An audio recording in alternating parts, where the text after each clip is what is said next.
Welcome back, ladies and gentlemen. Welcome back, one and all, to the Hoplite channel. Yes, today you are here to see, and I will talk about the great narrative for a better future, part 1. Okay, everyone, thanks for sticking with me on this series for Klaus Schwab and the World Economic Forum, the 3 books we covered. This will be the first part of a 3-part series for the final book, The Great Narrative. For everybody who has seen my series on the Fourth Industrial Revolution and COVID-19, The Great Reset, I appreciate you for watching. If you haven't seen that, I recommend you go back and give them a look. I think they're pretty good, but you be the judge. Anyway, if you're here for The Great Narrative. And this book right here is kind of a big picture book for the World Economic Forum. I'm only about 65 pages in. It's about 200 pages, I believe. And I can already tell this is Klaus Schwab sort of wrapping everything in a big bow for what he covered in the first 2 books for COVID and for the Fourth Industrial Revolution. So we're going to talk about this book, and hopefully I can keep these episodes shorter than I have in the past. I doubt it, but I'm going to try. So anyway, let's jump into a little backstory for this book, and then we'll talk about the readings themselves, and I will provide the go-by as always. So this book is by Klaus Schwab, naturally, and his sidekick, Thierry Malloret. I think that's how you pronounce the name. Don't crucify me if I mispronounced it, but I think it's Thierry Malloret. And Mr. Malloret, I assumed his gender because I saw his picture, so that's just the kind of person I am. Mr. Malloret has been credited on the other 2 books, but this is the first book where he has gotten billing along with Mr. Schwab as a co-author. So it's kind of a big deal for him, I'm sure. I bet he told all his pals about that, and they think he's hot stuff. So yeah, this is a group effort, I guess, a duo effort, Batman and Robin, Klaus and Thierry. And this book was written between June and November of 2021. So not that long ago, right? So we're talking less than 2 years ago.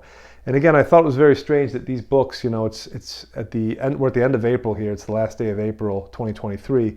And they're cranking these books out in like no time. So the World Economic Forum must have their own printing press, or they know somebody who knows somebody, because books tend to take 6 to 9 months after they're completed to hit shelves. But it seems like these books are literally getting written and published, printed, put out for consumption in the same month. It's kind of mind-boggling. Like I said, it's almost as if they wrote these things well in advance and knew that what's going on in the world was always going to happen. It's kind of eerie. I think that may be what's going on, but I can't prove it. Anyway, the book itself is a collection of conversations with 50 influential people. And I think one of the passages I'll actually read what Klaus talks about in these conversations with these influential people, as in, like, you should probably know who they are by name, and if you don't, they're elite members of their field, whether it be academics, economics, government, science, mathematics, etc. So yeah, he talked to 50 different people, I guess, and more. I mean, let's face it, he's not going to write this book and talk to people who contradict what he wants put in the Great Narrative. He's going to talk to influential people who agree with the overall plan of the World Economic Forum via the Great Narrative. So it's 50 influential people who more or less agree with the World Economic Forum and Klaus Schwab's vision for the world. But these topics for the big picture are, of course, the Fourth Industrial Revolution, climate change, which I could do a whole series on climate change and how that's not really a thing, but I won't do that here because we're going to talk about the book and I won't get sidetracked.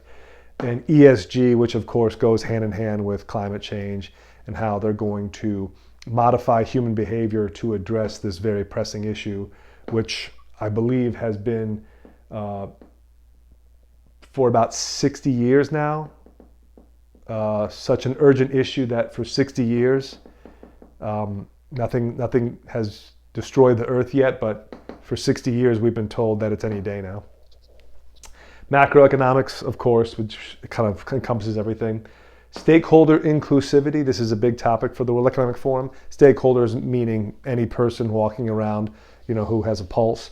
And global risks, which of course he covers in the last book, COVID-19, as a pandemic being a global risk, international terrorism, cyber terrorism, you get it.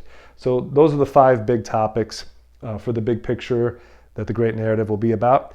And let's read about it, shall we? Okay, here we go. Great Narrative, Part 1, and we're going to jump to page 20 in the introduction. And Klaus writes, this book offers a constellation of interrelated narratives that shed light on what's coming and what to do about it. The Great Narrative coalesces around one central story and derives from a collaborative effort with some of the world's leading thinkers to fashion long-term perspectives and to co-create a narrative that can help guide the creation of a more resilient, inclusive, and sustainable vision for our collective future. It relies, to a substantial extent, but not exclusively, on interviews conducted with 50 of the world's foremost global thinkers and opinion makers, who come from a broad spectrum of academic disciplines and from diverse geographies and backgrounds. Undoubtedly, thousands upon thousands of prominent academics, researchers, scientists, professors, foresight specialists, and influential writers exist who could have made it to the list. There was, therefore, a degree of arbitrariness in deciding on the 50. We are confident, however, that the 50 we chose are, quote-unquote, legitimate in the sense that all of them will leave an imprint in their domain of expertise, and often beyond, and tend to be listened to by people outside their field. In short, their narratives are influential. They do matter.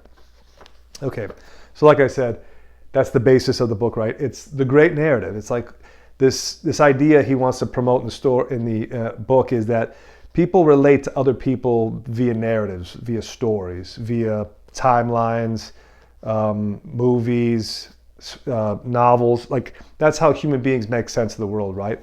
We have our own story, right? Sometimes it's boring, sometimes exciting, sometimes it's somewhere in between. But when we tell people about our lives, we tend to do it via narrative. So he's saying, well, we talked to 50 people and we chose a list of influential folks, but the list is kind of arbitrary because tons of people could have made the list. Like I said, most likely he chose them because they agree with the Great Narrative, like the theme, the thesis of it. But he says they're influential and they have influence in their field of expertise and beyond, so they do matter. Right, so these people are going to give us narratives about the world, what happened, what is happening, what could happen possibly in the future, and this is where we will derive the big narrative, like the Canterbury Tales, if you will, for the World Economic Forum and its Great Narrative for a better future. Okay, let's move on. We jump to page 27, and this is under the chapter Post-COVID Issues and Challenges, Conceptual Framework. Klaus writes, it is impossible to understand what is going on in the complex times that characterize today's world without a robust conceptual framework. To this end, we use the one developed by the Global Risks Network of the World Economic Forum, which divides global issues into 5 macro categories: economics, environment, geopolitics, society, and technology. This is a neat, simple, yet all-encompassing categorization of what's happening in the world. Any global issue of any significance necessarily belongs to one of these 5 key macro categories. The following sections present them in linear manner, one after the other, for reasons of convenience and simplicity, but as briefly stated in the introduction, interdependence and systemic connectivity define our world. Even though our brains incline us to think in linear terms and within the boundaries of an academic discipline, the world that surrounds us is nonlinear and a mishmash of issues that don't fit neatly into any one silo. Our world is complex, adaptive, fast-paced, and ambiguous. And as we argued in the Great Reset, it possesses quantum properties. We often think of it as if it were an emanation of the classical world of post-Newtonian physics, characterized by linearity, predictability, and to some extent even determinism. But such a world doesn't exist. Today, possibly more than ever because of increased interdependence, it even exhibits certain properties of quantum physics. It's highly interconnected, uncertain, and incredibly complex. The quantum metaphor seems apt to describe such a world.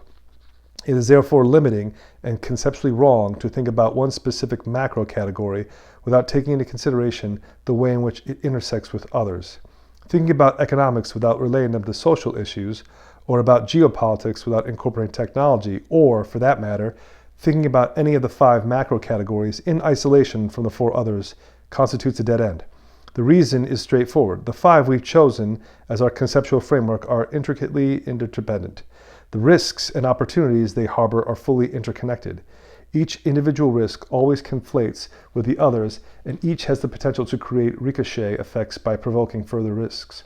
To give an example, an extreme weather event can exacerbate food price inflation that could in turn cause large-scale involuntary migration and possibly trigger state collapse. This shows the phenomenon of contagion by systemic connectivity.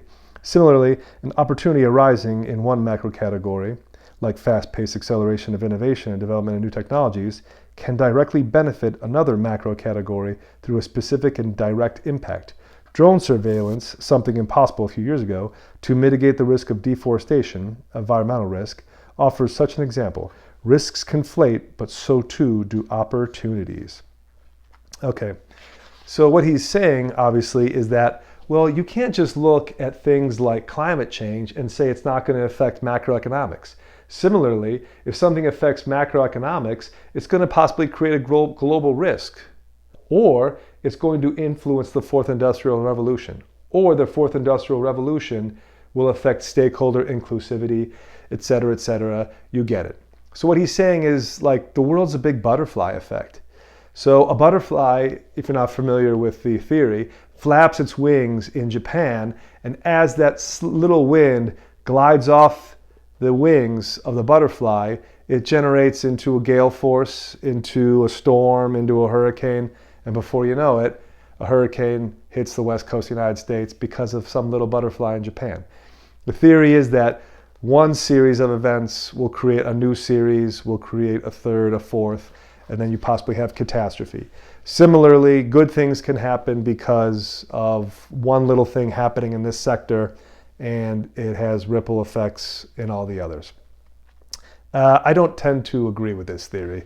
I think it's possible that one series of events in one of these categories could affect all the others and vice versa, but it's not a fait accompli, right? It's not a done deal that, okay, well, there's a pandemic, so it's going to affect everything else. It's that the world is very linear in their own individual spheres, right? Just because something is going on, let's say in Eastern Europe, like Ukraine, that life is that much different in the United States. Now, it might come to pass that life will become different in the United States years later as a direct or indirect result of what happened in Ukraine, but it's not as though these things are instantaneous and they're ever shifting. Like, things take time. Things actually move very linear until they do come to a crossroads. And that's a good thing, right? Because if it didn't work that way, life would be chaotic. Life would always be a series of changes being affected by a multitude of variables to the point where you really couldn't rely on any one thing being constant. So I get what he's saying here, that, you know, everything's interconnected and the risks of A affect B, C, and D, and the benefits of D, you know, will possibly transmit benefits to A, B, and C, but that's not necessarily true. It could be true. It's just he's insisting upon these things being so interconnected that it's impossible to separate them. And I don't agree with that, because it literally sounds like the whole world depends upon everybody else, and we know that's not true. Okay. Moving on. Page 33. This is under post-COVID issues and challenges. Klaus said, the science of complex systems is interdisciplinary. By mixing mathematics, computer science, biology, physics, psychology, economics, ecology, epidemiology, and other disciplines as well, it breaks down the artificial barriers that erect silos between academic professions. David Krakauer, a professor of complex systems and the president of Santa Fe Institute, stated during our interview that a set of concepts helps to understand why the current world is one of complex causality. These concepts are relatively new and live in this constellation of concepts that we might call transmissibility, infectivity, and cascades, among others, that are more familiar from the study of disease, which COVID-19 may include everybody. But there are others: tipping points, critical points, scaling phenomena, issues of collective intelligence, and the wisdom of crowds. Many ideas have emerged over the past few decades to help us make sense of the world, but they're very new. A constellation of concepts growing out of the complex systems are very useful, but we don't know how they'll connect. They point towards this more unified theory of synthetic understanding of complex reality.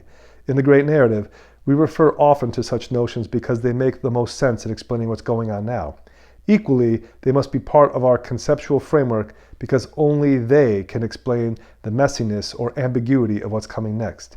As the futurist Amy Zalman put it, humanity is entering a time that is chaotic and will be difficult to name, so it will actually be a period of multiple things, with perhaps utopias and dystopias unfolding in front of us.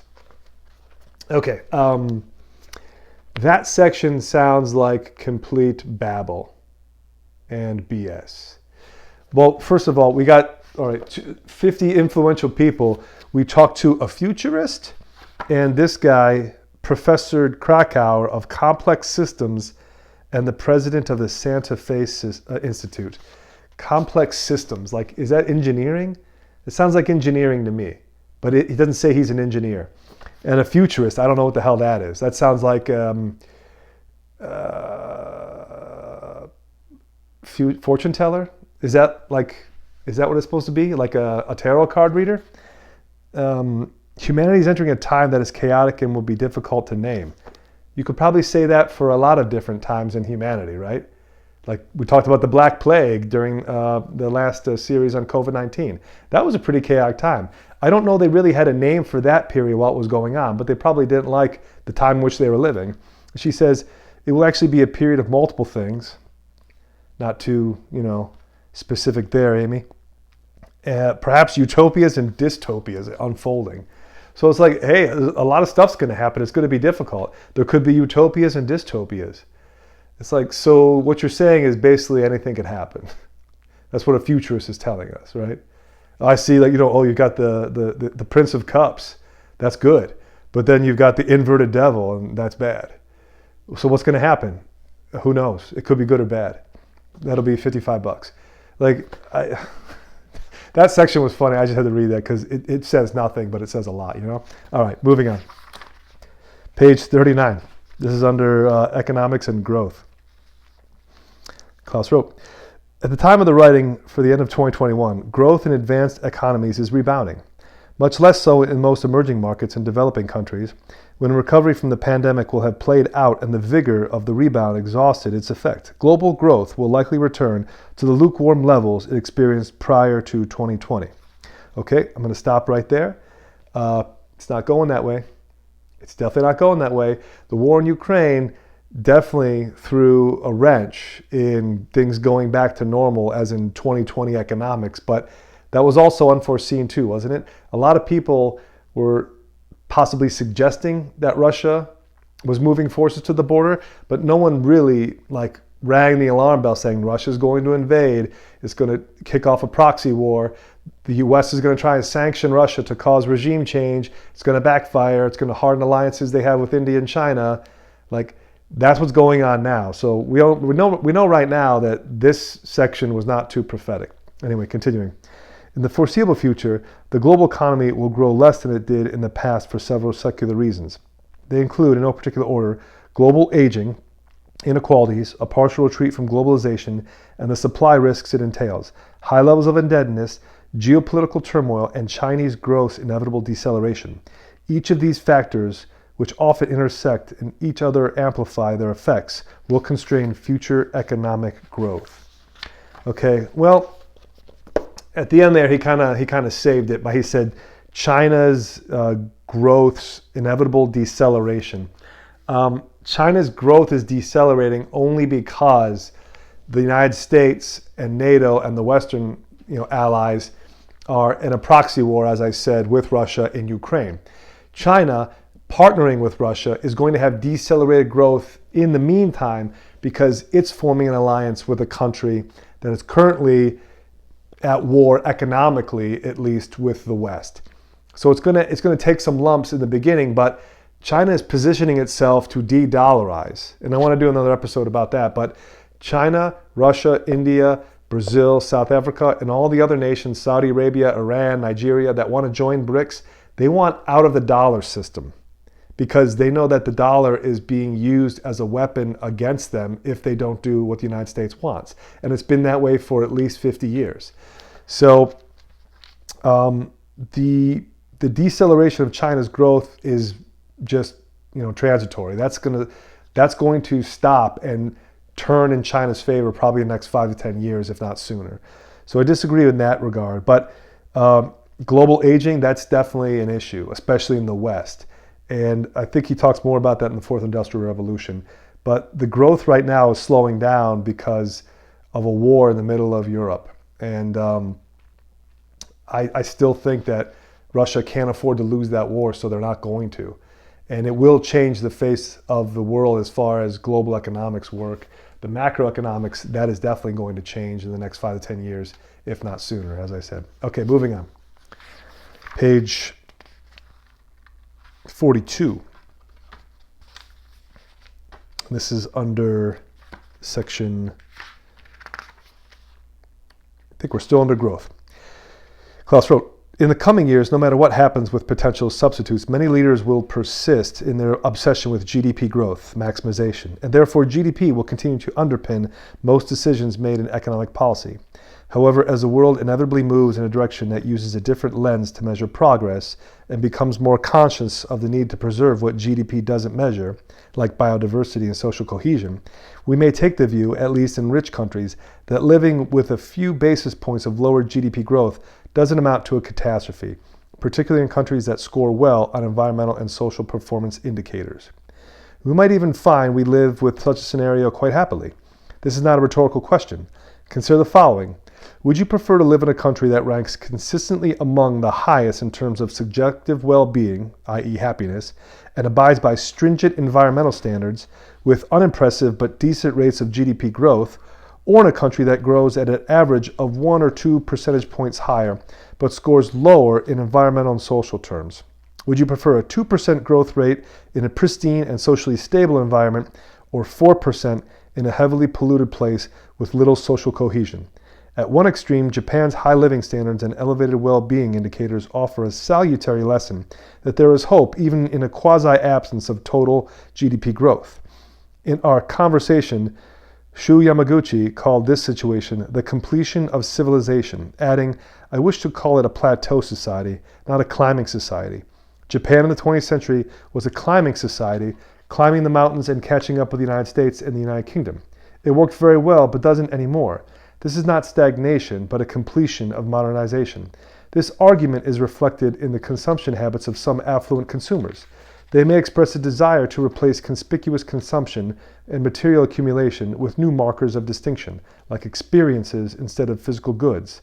They range from concerts to culinary experiments or visits to remote destinations, and are found in services in which it's much harder to improve productivity. This entails less GDP growth, but could be seen as a sign of social progress. Okay, so here we're talking about, is GDP really all that important? And for the longest time, that's been the biggest measure of a country's success and a gauge of the country's overall, happiness factor, right? How do you find out if your people are happy or not? Well, is your GDP growing? As in, are there more jobs, goods, and services being made and exchanged? If the answer is yes, then chances are your quality of life, your happiness index in that country is relatively high compared to the rest of the world. But he's saying that just because the GDP is high, does that necessarily mean that people are living better lives? Is there still stable social cohesion? And would you prefer living in a country with a 2% growth rate that's pristine and socially stable and environmentally friendly, or would you rather live in a 4% growth rate country that's heavily polluted with little social cohesion? So my question is, why is it a choice between the two? Like, who says I have to choose 2% growth in a very socially and environmentally stable country, or 4% growth in a country that does nothing but pollute and have social destabilization? This is the trickery of the World Economic Forum, is that They're creating, I believe, or they're moving the Western nations to create a world that you will be forced to choose between the two. You can either have GDP growth, pollution, social instability, or low GDP growth, lower access to goods and services, but there's more social cohesion and there's more care being taken for the environment. And that's how they're going to disarm you and decouple you from your possessions. This goes back to the whole you'll own nothing and you'll be happy. You'll eat the bugs, you'll live in the box, and life will be easier for you because everybody else will be living in their box and eating their bugs. And if you don't have anything, well then, do you really have any problems? I was like, well, yeah, I got a big problem. I don't own anything. So what am I doing here? It's like, well, you're existing. And you will exist in this global community we've made where everybody shares nothingness equally. And that's what he's trying to talk you into. Lower GDP, but you'll be happier on account of it. Because the alternative is pollution and social unrest, but high GDP. Again, I don't think there's a reason we should have to choose between the two. The third option should be maybe 3% growth. And people have access to more goods, services, and they can go travel for these experiences that they want to find because that's their disposable income. That's their decision. I want to buy a sports car. Go for it. Instead of a car, I think I'll take the family to, Italy for a week. Go for it. Do it. If it's your money, if it's your time, it's your prerogative to decide what you want to do with it. He's putting you in a box. You have door number 1 and door number 2. And if you had a choice, which would you take? Who's going to pick higher pollution and less social cohesion? I guess I'll go door number 1 with 2% growth. That's how they're going to condition you into thinking that you are in this maze and there's a fork with 2 routes and that's your only choice, one or two. And it's wrong. Okay, moving on. Page 45. This is under public indebtedness. Klaus wrote, what does this world of lower growth and higher debt portend? Among the plethora of effects, 4 stand out. 1, the end of convergence. 2, the resurgence of inflation. 3, the possible reemergence of productivity. And 4, the strong emergence of crypto. The first 2 are of great concern. The third is a reason for hope. The fourth illustrates the major unknowns and uncertainties we must contend with. Okay, I'm going to jump to number 4, the part on the emergence of cryptocurrency, because the other 3, we've talked about that. Inflation, yeah, that's happening. Productivity, maybe. The emergence of cryptocurrency coincides with the 4th Industrial Revolution, and that's the more important part. So we'll jump to that. And that continues on page 49. Klaus continues.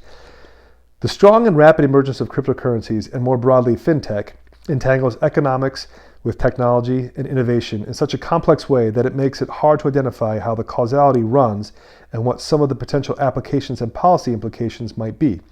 Analysts and media reports give the impression that national currencies already compete with cryptocurrencies since individuals and institutions can hold digital wallets with whichever crypto asset they choose. As Parang Khanna states, we are about to enter an age of global monetary competition, where national currencies must earn their place in someone's wallet portfolio every hour of every day, even among citizens of their own countries. The digital version of the Japanese yen will be plunged into the head-to-head global competition with the Swiss franc, the Brazilian real, and any other asset with an open capital account, including Bitcoin. Everyone becomes a foreign exchange trader all the time, and only the best national currencies or cryptocurrencies are ever held by anyone.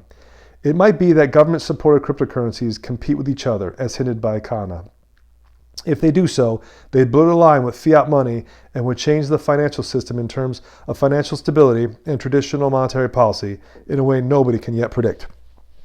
Currently, both monetary authorities and private institutions issue cryptocurrencies as viable mainstream payment vehicles. Central banks and governments experiment with GovCoins or central bank digital currencies, while private sponsors develop stablecoins, cryptocurrencies whose value is pegged to the value of an underlying asset. The trajectory and endgame for GovCoins and stablecoins remains unknown, but their respective fates may ultimately be decided by adoption and, above all, regulation. The only certainty, their economic, societal, and possibly geopolitical impacts will be considerable. Will physical cash still be accepted? Will cryptocurrencies pervade our privacy? How will they redefine the role of technology in our daily lives? What will their impact be on the effectiveness of monetary policy? Could they foster greater financial inclusion? Could cryptocurrencies advance environmental objectives and the policies that support them? Could they be used to accelerate the demise of the US dollar? Will they become an instrument of geopolitical dominance? These are just some of the questions for which we do not yet have a clear response. The intermingling of economic, environmental, geopolitical, societal, and technological issues is constantly expanding the universe of what we know or understand. In addition, the velocity of this ever-evolving change further constrains our comprehension, and thus the capacity of the policy responses to meet the challenges they raise. Disruption is coming. It will be both good and bad and major. Okay, I wholeheartedly agree with the majority of that passage on cryptocurrencies because it is a cornerstone of the fourth industrial revolution, right? Cryptocurrencies, blockchain, whatever you want to call it, AI, right? Chat GPT and the like. You've got the Internet of Things, which kind of like the internet that encompasses everything. Then you've got robotics, right? The essentially the embodiment of AI. You have AI possibly taking shape in the term of robotics. You've got blockchain technology where theoretically everything in the known world could be tokenized and maintained on a ledger via a particular blockchain. And what he's saying in regards to the cryptocurrency here is, as far as macroeconomics is concerned, cryptocurrencies are going to be the biggest, quote unquote, even though I hate the word, disruption in our lifetimes. Physical cash may go away in the majority of countries it's currently used. I don't know if it will fully go away because you have some countries holding out, I hope the United States, because the ability to hold fiat cash, even if it is coming from a Federal Reserve or a central bank, is something that is, number one, anonymous and something that you can store.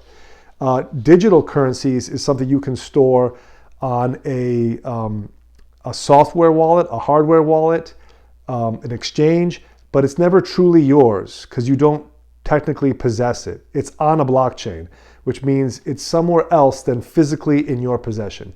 Even though your wallet may be in your possession, what you hold is the key to that asset. But that asset can be denied because there are all these things in between that can be done to prohibit you from accessing it. And that's the big risk with cryptocurrencies, central bank digital currencies, etc., is that once it goes digital, it's electricity, right? And just like that, the government can turn the power out and deny you access to your money. But if you stockpile gold or silver or cash, that's something that is tangible and it's fungible, especially if it's gold or silver. These countries want to deny you the ability to do that. They don't want you having autonomy with your money. So I see a lot of bad coming with central bank digital currencies, as I'm sure many of you may have already found out, that central bank digital currencies have far more negatives than positives. The only real positive is ease of use. Is that it's money, it's instantaneous, it goes from A, it goes to B, and there's no, errors in the transmission. Although if there are errors, they're so rare, it's like 1 out of 100 million. It's quite affordable, cost-effective, etc. It's like it's sending money the same way you send a text message or an email. And the fact that we haven't gotten there yet is a little bit concerning, right? Like, what are we waiting for? And I think it's because all of these countries, because of this great narrative, want to coordinate their central bank digital currencies all at once. So everyone's on the same page, on the same sheet of music. And that these stable coins that private companies might be developing don't interrupt it. The FedNow system, which is the United States, more or less like Federal Reserve, central bank digital currency system, I believe is coming online in July of this year. So less than 4 months, it's happening. And a lot of people probably won't even know. Like, they'll just find out one day, oh yeah, we're using a CBDC now. It's through the Federal Reserve and the Treasury, but it's essentially a digital currency. And whenever you make a transaction, that's what you're dealing with. Like, a lot of people will be seamlessly integrated into it and have no clue that they were. And that's a little concerning as well, because once you give that up, you give up your privacy, and you will give up some of your sovereignty as time goes by. Okay, let's move on. Next reading is page 59. And this is under what needs to be done. Klaus writes, experts and scientists know what needs to be done to curb climate change, or at least how to attenuate its progression and avert the risk that more tipping points will occur. For climate scientists, it boils down to reducing our greenhouse gas emissions, or GHGs, as much and as fast as possible. Carbon sequestration will also be necessary. To meet the Paris Agreement objective of limiting global warming to below 2 degrees Celsius and ideally 1.5 degrees Celsius, they estimate that in addition to the NDCs undertaken by over 120 countries mentioned earlier, a further 17 to 20 gigatons of CO2 reductions and a 40% reduction in methane emissions would be required. In addition, the IPCC calculated that we need to remove 100 billion to 1 trillion tons of carbon dioxide by the end of the century. But economics is the stumbling block. At this juncture, for reasons explained below, it is currently incredibly difficult to put into place policies aimed at delivering such ambitious targets. The hope is that this will become easier as the climate crisis intensifies, putting humanity against the wall and giving decision makers no choice but to act in a radical manner. I'll stop there. That's a little concerning, right? Is that we want to reduce all of this carbon dioxide to the point where we can bring the global temperature down 2 degrees Celsius or 1.5 degrees Celsius. That might not sound like a lot, like, if 1 degree or 2 degrees Celsius in your home or outside, but globally, that's a massive undertaking, which means to do that, you have to essentially halt the natural life cycle of the Earth, in the sense that the globe is going to be warmed by the sun. That's just going to happen, right? If the sun decides to go into a period of dormancy, the globe will get cooler. If the sun goes into a period of hyperactivity, the globe will be hotter. We know this by looking at the historical temperature records around the world, that the sun is the number one indicator of global temperature, not mankind. And secondly, I believe when a volcanic eruption occurs, a significant one, it spews all of the nastiness that people claim is causing climate change, like methane and carbon dioxide and carbon monoxide, so much so that one volcanic eruption is the same in volume as mankind driving internal combustion engines at our current rate for like a century. So think about that. One volcanic eruption puts enough of these bad gases, these greenhouse gases, into the atmosphere in one eruption that could take place over a week or two, so much that it equals the same amount of bad greenhouse gases that mankind has put into the atmosphere over 100 years of driving cars and using internal combustion engines, etc. The third industrial revolution. So he's hoping that we can reduce humanity's use of greenhouse gas, or humanity's use of fossil fuels, to the point where we can reduce the temperature by 1 or 2 degrees centigrade. But if we have like 2 volcanic eruptions, you would never know, because it will just wipe all those things out.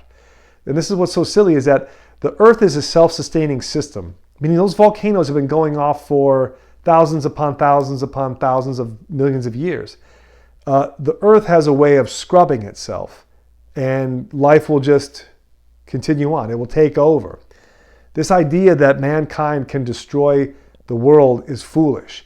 If we set out to destroy the world with nuclear weapons or greenhouse gases, what would happen is probably this. We would create conditions on the Earth that would make survival for mankind impossible, which means we as a species would go extinct.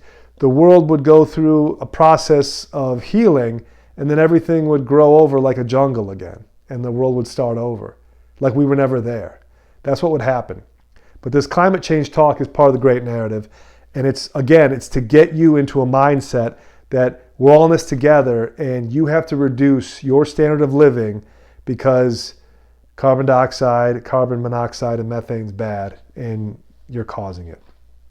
He continues. The fundamental reasons that explain the paltry progress are threefold. 1, lack of price for carbon emissions. 2, relative ineffectiveness in promoting low carbon technologies.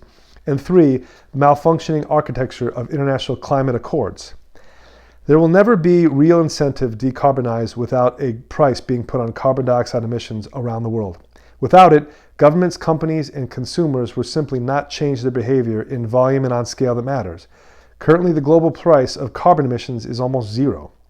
The World Bank estimated it to be about $2 per ton in 2019, and the IMF estimates it at $3 today. Carbon pricing plans exist in various places, the largest being the European Union emission trading system, but they all have defects. They either set a relatively high price, but one that only covers a fraction of their economies, less than half in the case of the EU, or have a very high coverage rate but very low tax, such as California cap and trade. To be effective, a carbon price needs to be equal across countries and sectors, and high enough to have a meaningful effect. William Nordhaus estimates that to attain either the 2-degree objective or the target of zero net emissions by 2050, carbon prices would have to rise $300 to $500 per ton by 2030 and go as high as $1,000 per ton by 2050. He notes that these estimates are based on models that vary widely because the technologies needed to reach zero emissions are still in the making and therefore speculative. However, the prices estimated are considerably higher than they are today. Okay, so let's just get it out of the way and say it. He's talking about the great narrative's idea about climate change needs to be enforced through taxation. And my question is, if this really was such a pressing issue, again, global warming, climate change, whatever you want to call it, has been the cause célèbre in the Western nations for at least 60 years, definitely 50. But for at least 60 years, we've been told that the polar ice caps are melting, or the polar ice caps are growing, or there's hurricanes, or there's a lack of hurricanes, or there's drought, or there's too much rain. There's always some crisis to dealing with the climate that is just explained as, well, it's climate change and it's mankind's fault. But let me ask you, if it was that serious and if it was that big of a problem, would you literally leave it up to taxation to solve? As in like, well, we're just going to tax people and that will solve the problem of climate change. If it was really that important, wouldn't you just tell governments, listen, you just need to ban internal combustion engines. You just need to ban hairspray. You need to ban styrofoam. You need to ban coal plants. You need to ban nuclear power. You need to ban anything that is cost effective and efficient because, well, we've got a world to save here. Right, you would just say, listen, this stuff, we can't use this anymore because it's killing us, it's over, it's banned. They're saying, well, we need to just make taxes harsher, which leads me to believe it's just that. It's a money-making scam. We're going to tax you by the ton of CO2 emissions so we can get to net zero. And what are we going to do when we get to net zero? Well, we don't know because the technologies that are supposed to take us there are so new and literally in their early stages of testing that we can only speculate as to what they're going to be like in 30, 40 years. So my question is then why the hell are we talking about it? It'd be like us riding around on horses and saying we need to tax people who buy horses more because, we're moving to the automobile. It's like, well, if we're moving to the automobile, where is it? Well, it's getting built. It's not really built yet. They're working the kinks out. Okay, well, I'm just going to continue to ride my horse until the car comes out, and I believe it's effective for me as a commuter, and I want to buy it. You're telling me that you're going to start taxing me for buying a horse because we're getting ready to move you to a car. Now they're saying we're going to move you to an electric car and we're going to tax you along the way to get us there faster. That tells me that you don't have faith in the technology yet, which means you need to give people a little goose to give up what works for them, which is internal combustion engines and fossil fuels. And like I said, if it hasn't happened in 60 years and we're still here, and the globe goes through variations of weather and climate, then there really is no emergency if it's just a matter of money. All right. Next page, we'll jump to 64. And this will be our final reading for part 1 of the Great Narrative. And we're still under climate change. Klaus writes, just before COP26, the Energy Transitions Commission, a global coalition of leaders from across the energy landscape, committed to achieving net zero emissions by mid-century and enumerated 6 specific sets of action, which, if agreed at the conference and implemented during the rest of the 2020s, could make it possible to achieve the 1.5 centigrade target. All 6 are technically feasible and can be moved forward by governments and companies without the need for comprehensive internationally negotiated agreements. They are: 1. A significant and rapid reduction in methane emissions. 2. The halting of deforestation and the beginning of reforestation. 3. The decarbonization of the power sector and the acceleration of the phase-out of coal. 4. The acceleration of the electrification of road transport. 5. The acceleration of supply decarbonization in buildings, heavy industry, and heavy transport. And 6. The reinvigoration of energy and resource efficiency. With respect to these actions, the outcome of COP26 is mixed at best. Some positive steps were taken, most notably pledges to reduce methane emissions and deforestation, but overall they fall short of what is required to address the earnest our climate emergency. The promises made are neither binding nor yet accompanied by any concrete action plan. As for the more active involvement of the private sector towards net zero by 2050, a pool of over 130 trillion of capital has been made available by the Glasgow Financial Alliance for Net Zero to transform the economy to net zero. It can only operate at scale with international carbon pricing, the elimination of fossil fuel subsidies, and mandatory climate-related financial disclosure. None of these looks likely to happen immediately in the absence of policies and regulations necessary to channel private capital at scale and at speed. Right, and exactly, why do you think that is, right? If private capital is not rushing into this net zero nonsense, then what do you have to do to supplement? Well, you have to go to your buddies in the government and say, hey, can you tax these people out of business? Or can you pass regulations that they can't possibly meet so that when they try to meet them, they go bankrupt anyway? Because we're trying to get to net zero, right? This getting off of coal, electrification of road transport, reduction of methane emissions, this stuff might sound well and good for the Western nations, but what about the BRICS nations like Russia, China, and India, who are more than happy to fire up coal plants or nuclear power, who are more than happy to keep using the internal combustion engine because, well, it works, and it's worked for the last 100 years. The Western countries are going to hamstring their own economies for some crazy idea that if we just go to net zero, that we're going to save the planet. But we know that's a lie, right? As I said, if he's talking about taxing you into submission, it's not about getting you to save the world because it's good for the world. It's because it makes them money. And that's how they reroute money from the poor middle class to the very wealthy upper class. It's to get you to believe that you spending more for something or you agreeing to a new regulation that makes the money is actually good for you. And that's all part of the great narrative. All right, like I said, this is big picture stuff. We're talking about crypto and ESG and climate change and macroeconomics. And I'm pretty sure that the rest of the book is going to follow this trend. So I hope you stay tuned for parts 2 and 3. And that's where we're going to pick up next time. We're going to pick up a part 2. The YT is absolutely and completely throttling this channel right now because of the topics I'm covering. Like I said, words like Schwab, Fourth Industrial Revolution, and COVID, and Great Reset. So do us a favor. If you're liking it, give us a thumbs up. If you haven't subscribed, could always use more subscribers, of course. I'm not going to ask you to hit the notifications bell because every channel asks you to do that. And if I had notifications on for all of my subscriptions, which are like 110 channels now, my bell on my phone would be going off like without stop. So if you want to do notifications, I appreciate that. But you can just subscribe and give me a thumbs up and a comment, and that'll suffice. But as always, appreciate it if you made it to the end. And we'll see you back here next time. Till then, take care.